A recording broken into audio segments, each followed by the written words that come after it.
Assalamualaikum warahmatullahi wabarakatuh. Senang sekali pada episode kali ini kembali berjumpa dengan Anda bersama saya Taufik Akbar Harefa. Inilah Infokus, informasi seputar kampus selengkapnya.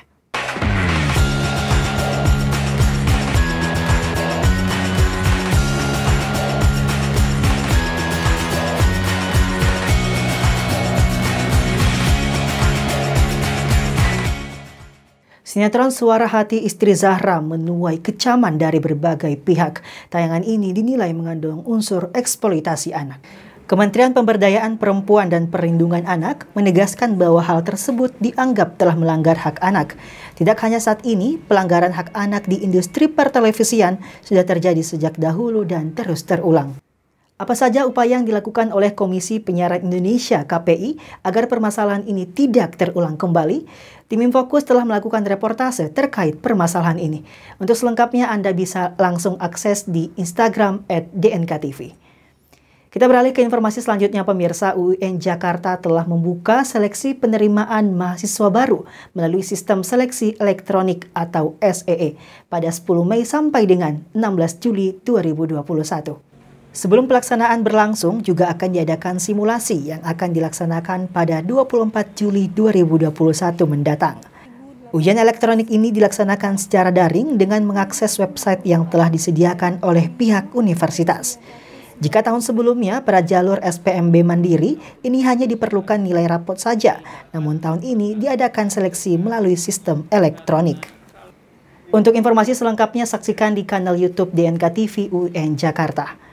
Pemirsa, pemerintah Indonesia dalam Rencana Usaha Penyediaan Tenaga Listrik atau RUPTL meniadakan pembangunan pembangkit listrik tenaga uap atau PLTU baru tahun 2021 hingga 2030 mendatang. Dalam hal ini, pemerintah juga mengatakan tidak ada proyek batu bara kecuali yang sudah memasuki tahap pendanaan atau tahap konstruksi.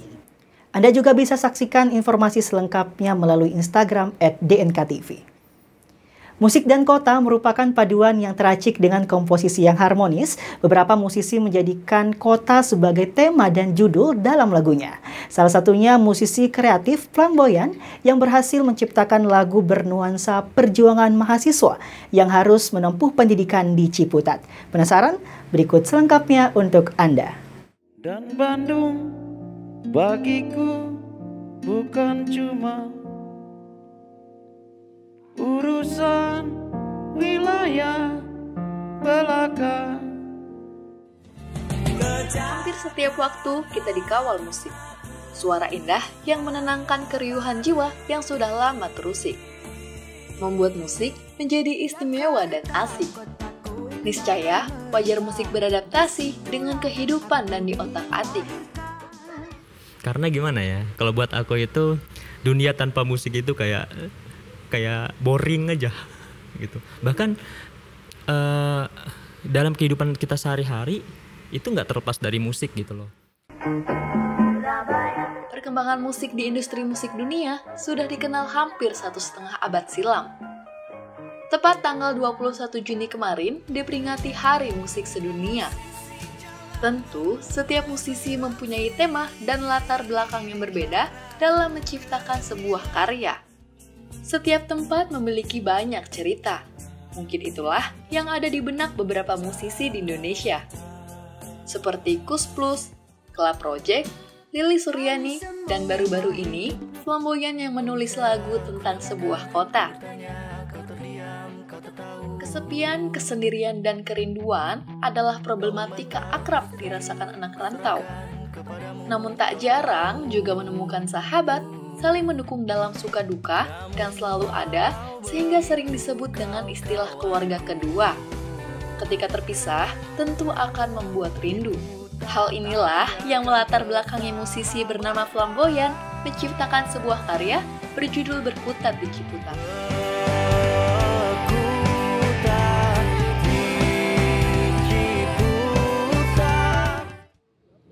Berkutat di Ciputat itu inspirasinya dari vokalis kita sih. Vokalis kita kan lagi di Bengkulu kebetulan. Jadi karena rasa rindu sama dia, kangen ngumpul lagi, itu latar belakangnya. Nama Ciputat diambil dari dua kata. Ci yang berarti air, dan Putat merupakan nama pohon.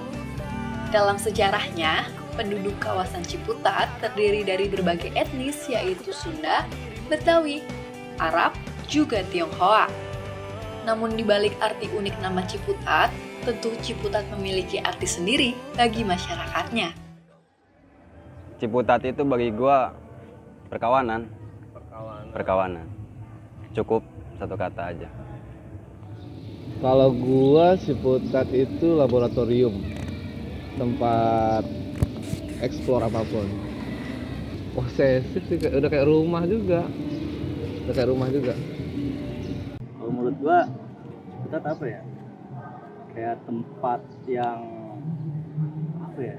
Bisa ngeluarin apaan aja gitu yang lagi keresahan lu gitu. Itu di Ciputat kayak keluar semua gitu.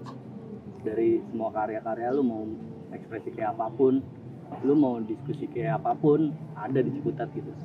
Orang-orangnya dan itu banyak pas gitu. Kalau menurut gua Ciputat itu tempat mengeluarkan kenikmatan, respon. Kayaknya kalau di Ciputat tuh ngopi tuh paling enak. Kan kalau nyeruput kan kayak ya gitu kan. Rumah kurang. Kayak gitu sih. Kawasan ini disebut dengan nama Ciputat sejak masa kolonial Belanda.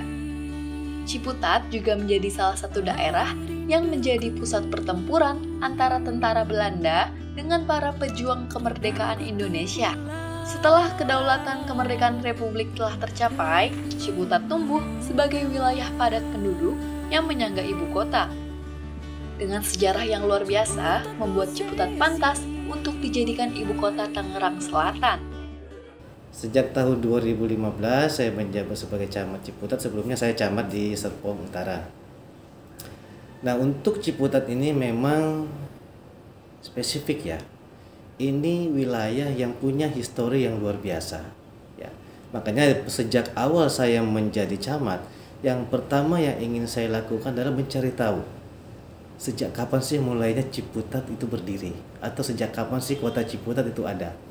Nah, makanya kenapa? Karena sejarahnya ini Ciputat luar biasa, makanya dijadikanlah Ciputat sebagai ibu kota Tangerang Selatan.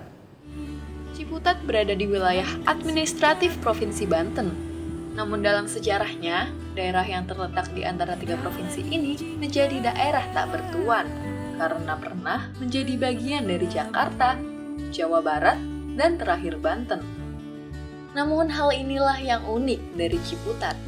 Walaupun sudah sah menjadi bagian Provinsi Banten, namun masih sangat dekat dengan kota Jakarta.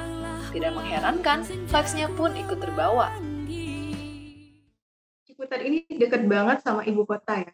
Dan hal unik yang menurut aku adalah ketika kita bisa mendapatkan vibes kita belajar itu di tempat yang ya jauh, dibilang jauh juga enggak, itu di Ciputat. Kita bisa mendapatkan vibes kita belajar itu yang tidak dikelilingi gedung-gedung pencakar langit banget, tapi kita punya pola pikir yang sama dengan orang-orang yang berada di gedung-gedung. Itu menurut aku hebat banget. Itu unik banget menurut aku. Tim Liputan melaporkan untuk DNK TV.